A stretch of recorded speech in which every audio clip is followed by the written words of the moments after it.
What's up? Josh here. If you're in the market for a new keyboard, whether for gaming, productivity, or everything in between, picking a keyboard size is the first step in that journey. And while it can seem like a simple choice, you'll soon learn that it's actually quite confusing. Don't worry, in this video, I'll be pointing out the differences and the pros and cons of each layout to hopefully help you make a better purchasing decision. Let's get into it. Okay, we're gonna start with the 100% keyboard because this is the most common keyboard. Now, when looking at a keyboard, it's important to understand that there are 5 general areas. There's of course the main typing area, which every keyboard has. Above that, you have the function row. To the right, we have the navigation cluster. Below that, we have the arrow keys. And finally, all the way to the right, we have the numpad. Throughout this video, we're slowly gonna be taking away these areas as the layouts get smaller, and your job is to basically figure out whether or not you can live without those keys. Now, the nice thing with the 100% layout is that it has all 5 of these areas, and you're not missing out on any functionality. There are a lot of clear wins with this layout, but the one con is that it is massive. It's big, it's long, and it's cumbersome, and because of that, you sort of are compromising on ergonomics and layout. With the keyboard and mouse in front of me, I sort of have to reach over to my left side in order to type. And if I center the typing area with my body, then now I have to reach all the way over to the right to access my mouse. Now, if you like the functionality of the 100%, but you wish you had a little bit more space for your mouse, here's where the next layout comes in.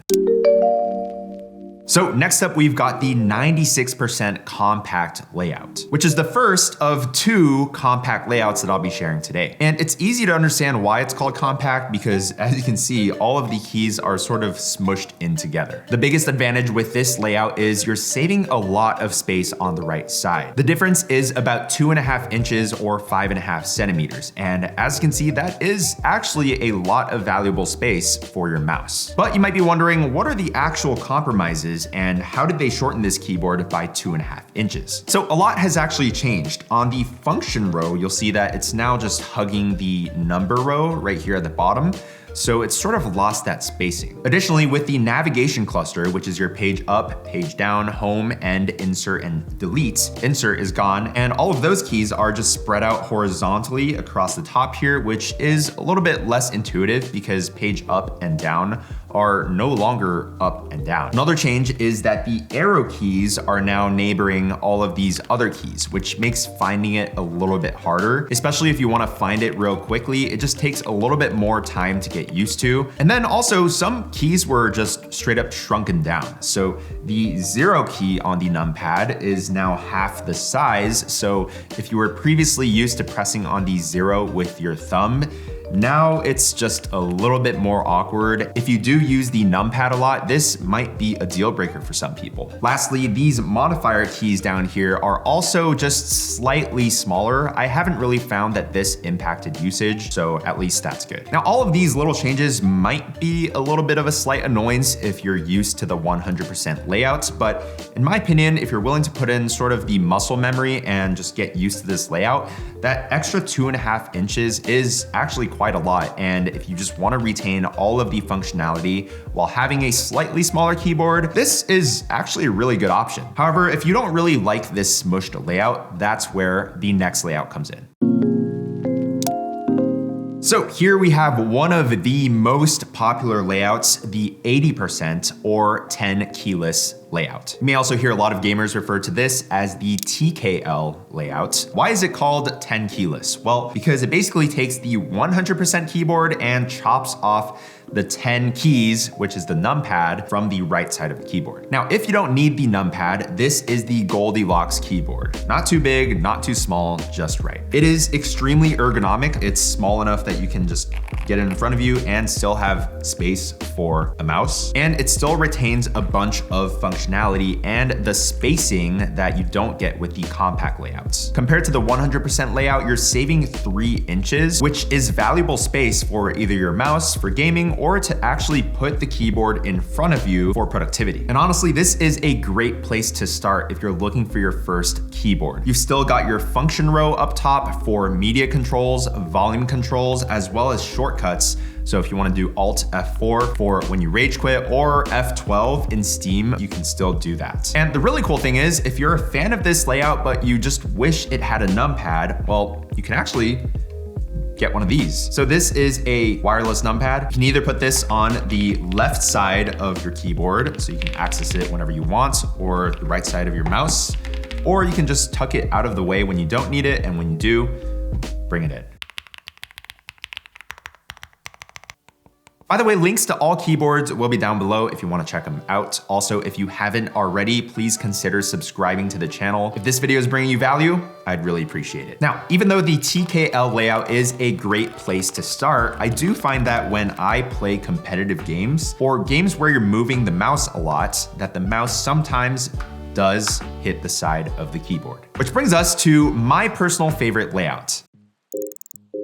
So this is the 75% compact layout. And this one is super unique because it is the first to enter the 12-inch category. Now, compared to the TKL layout, you're just losing a bit of spacing. So like the spacing from the function row to the number row, that's gone. And then the spacing on the arrow keys is also gone. The navigation cluster is now this row right here. But the biggest advantage is that we've lost a total of 2 inches or 4 centimeters on the side compared to the 80% layout. And those 2 inches actually made all of the difference in the world. With the 75% layout, because of those 2 extra inches that I gained, I'm actually not hitting the side of the keyboard at all. So if you're into competitive games where you're moving the mouse a whole lot, I think the 75% layout is actually the way to go. Even though it's a lot smaller, it hasn't lost any functionality, so you've still got the full function row, which is valuable for shortcuts, media controls, and even though the arrow keys are squished in, I don't mind it as much because it is in the corner. So finding your arrow keys without looking, it's just as easy as having separated arrow keys. There are also some other 75% layout keyboards that bring back that separation and even add some more features. This is my personal one, and this one has a knob for volume controls and muting. But yeah, this is a great alternative to the 80% keyboard. It's pretty much as small as I would go before you really start to sacrifice in some functionality. Which brings us to the next layout. So this next one is the 65% layout, and now we're getting really small. So first of all, you'll notice that your function row is just completely missing from this keyboard. Now you might be wondering, how do you actually access those controls? Well, you'll notice on the keyboard, there are function buttons. So with the 2 function buttons at the bottom, this allows access to different layers of the number row. And for example, to access F4, all you need to do is hold down function and then 4. So that's your F4. So in order to do Alt F4, you have to hold down Alt, function, and then 4. And then in order to access all of your media controls like play, pause, skip track, go back, and volume up and down, that is accessed with function 1. So for example, for volume up and down, you'll hold down function 1 and then the plus and minus button. If you're considering this keyboard, I think the main pros are that it just looks really, really nice, and I think it's good for portability. Maybe if you play games with a laptop, having a portable mechanical keyboard is actually pretty nice. Now, the nice thing with the 65% layout is that you still do have your arrow keys. Now, the one thing I'll say with this specific keyboard is that it doesn't have a delete key. So you don't have Control Alt Delete. There are some other 65% keyboards. This one does have a delete key right over here, and it also has a knob. This specific 65% keyboard was my main keyboard for probably a good 1 or 2 years before I switched to the other one. And yeah, I just think this keyboard looks really, really good. But that brings us to our final layout. Well, if 65% wasn't small enough for you, well, we have the 60% layout. Compared to the 65% layout, the 60% does not have arrow keys, and we've also lost any remnants of the navigation cluster. So no delete button, no home button, no page up, page down, none of that stuff. This is what you get. And I'm gonna be honest with you, these keyboards look incredible. I think a lot of keyboard enthusiasts will gravitate towards these ones just to have in their collection. If you're purely focused on typing work, or maybe you're playing games, or maybe you just want to prioritize aesthetics, You can't really go wrong with this keyboard. Like, it looks so good. With this layout, again, you have the 2 layers of function keys, which will change how the number row behaves. Now, I really wouldn't recommend anyone get this as their first keyboard, maybe their second or third. I sort of think of this as the nice sports car that you take out on the weekends. Not super practical, but fun to use and great to look at. So which keyboard are you gonna get? I'm so excited to hear everybody's thoughts down below. Let me know which one you think suits you best for your specific applications. These keyboards that I've been using throughout the video are Keychron's newest Hall Effect series. They're compatible with both Mac and PC, and you can use them wirelessly with Bluetooth or a dongle, or of course, wired. For a pre-built keyboard, I actually think that these have a really great sound, especially when you put it on a nice desk mat. It's really got like this deep thok. If you guys are interested, links will be down below, but as always, subscribe to the channel if you aren't already. Leave a like on your way out, and I'll catch you guys in the next one. Peace.